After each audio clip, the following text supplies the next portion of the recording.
నిషేధిత సంస్థలైన CPI Maoist నక్సలైట్లను ఆయుధాలను అడుగుని వదిలి జనజీవన స్రవంతిలోకి రండి అని పిలుపునివ్వడం ద్వారా ఈరోజు చాలామంది నక్సలైట్లు తమ ఆయుధాలతో సహా రాష్ట్ర ప్రభుత్వం ముందు తెలంగాణ ఉన్నతాధికారుల ముందు లొంగిపోవడం జరిగింది. ఈ కార్యక్రమంలో ప్రధానంగా తెలంగాణ డీజీపీ శివధర్ రెడ్డి గారు, ఐజీ సుమతి గారు, grand additional DG Anil Kumar గారు, additional DG intelligence Vijay Kumar గారు, వివిధ హోదాలలో ఉన్న పోలీస్ అధికారులు ప్రత్యేకమైన కృషి చేసి నక్సలైట్లకు ఒక నమ్మకాన్ని కలిగించి ఈ ప్రభుత్వము వాళ్ళ ప్రాణాలకు ఎలాంటి హాని కలగకుండా వాళ్ళ ఆరోగ్య భద్రత విషయంలో, ఆర్థిక వెసులుబాటు విషయంలో,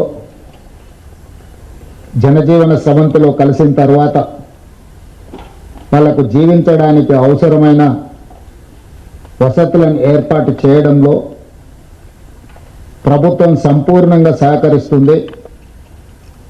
ప్రభుత్వం వాళ్ళను ప్రత్యేకంగా గుర్తిస్తుంది అని ఒక నమ్మకం కలిగించి ఈనాడు ఈ 130 మంది నక్సలైట్ల సరెండర్ కార్యక్రమంలో ఈ అధికారులు ప్రత్యేకమైన కృషి చేసిండ్రు.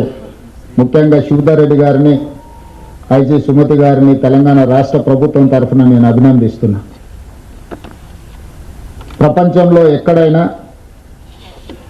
శాంతియుత మార్గాల ద్వారానే ప్రజా సమస్యలకు పరిష్కారం దొరుకుతుందని బలంగా విశ్వసించే దేశము భారతదేశం.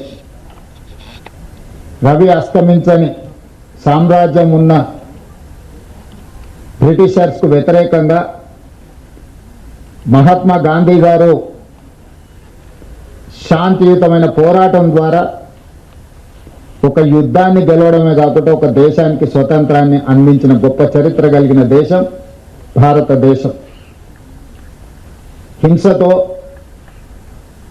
సాయుధ రైతాంగ పోరాటాలతో, లేకపోతే ఆయుధాలతోనే పోరాటం చేస్తే స్వతంత్రం వస్తుంది, సమస్యలకు పరిష్కారం అవుతుందని భావిస్తున్న తరుణంలో మహాత్మా గాంధీ గారు ఒక శాంతి మార్గాన్ని ఈ దేశానికే కాదు ప్రపంచానికి అందించారు.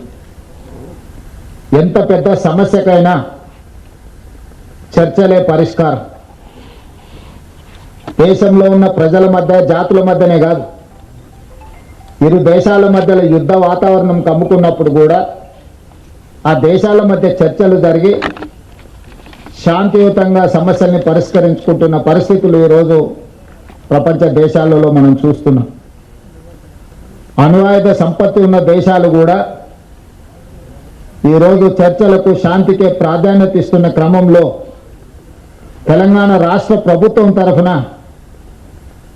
మిగిలిపోయిన సెంట్రల్ కమిటీ మెంబర్స్ కానీ, స్టేట్ కమిటీ మెంబర్స్ కానీ, ఇంకా అజ్ఞాతంలో జీవితం గడుపుతున్న నక్సలైట్లకు తెలంగాణ రాష్ట్ర ముఖ్యమంత్రిగా నా పిలుపు, మీరందరూ కూడా జనజీవన స్రవంతిలోకి రాండి.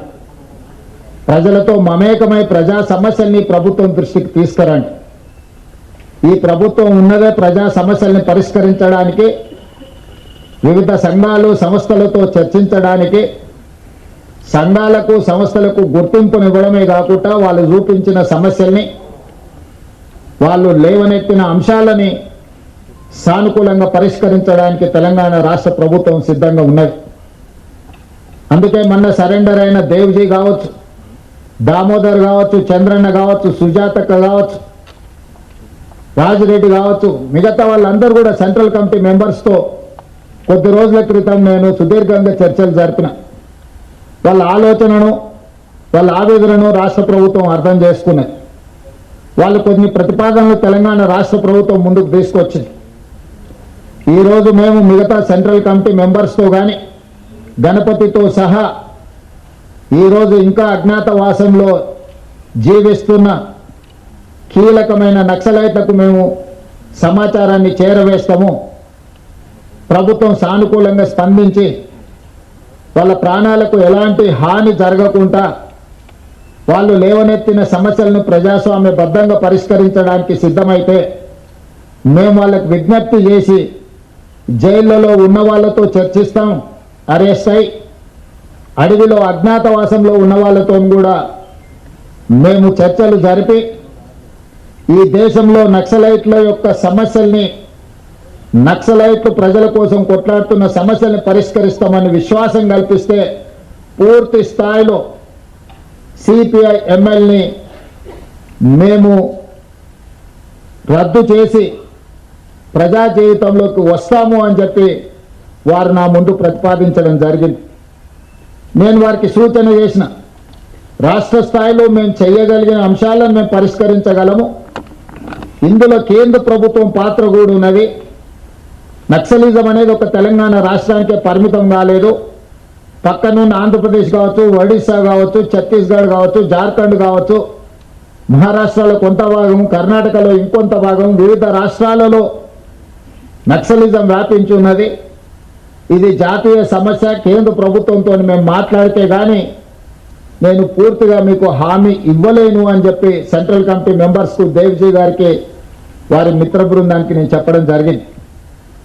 ఆ తర్వాత కేంద్ర హోంశాఖ మంత్రి అమిత్ షా గారి సమయాన్ని తీసుకొని ఢిల్లీకి వెళ్ళి తెలంగాణ రాష్ట్రంలో పోలీసులకు సంబంధించిన సమస్యల్ని కేంద్ర ప్రభుత్వం దృష్టికి తీసుకురావడమే కాకుండా ఆ సందర్భంగా సెంట్రల్ కమిటీ మెంబర్స్ ఏదైతే ప్రతిపాదన నా ముందుకు తీసుకొచ్చిందో ఆ ప్రతిపాదనల్ని అమిత్ షా గారి ముందు పెట్టడం జరిగింది.